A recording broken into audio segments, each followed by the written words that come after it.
Bom dia, bom dia! Eu estou aqui com a Madalena, ela tá um pouco tímida, gente. Olha que coisa mais linda, um fiapo de manga. Gente, estamos aqui na Avenida Pacaembu, 1721, até às 5 horas. Adotar é um ato de responsabilidade.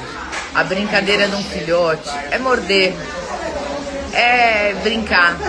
E muita gente vem aqui e depois fala assim: ah, eu vou devolver porque o cachorro tá brigando, ele é feroz.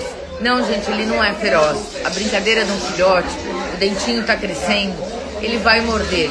É morder a brincadeira dele. Então, tenha consciência se você realmente quer um filhote ou se você quer um animalzinho maior. Se você adotar um filhote, tenha ciência.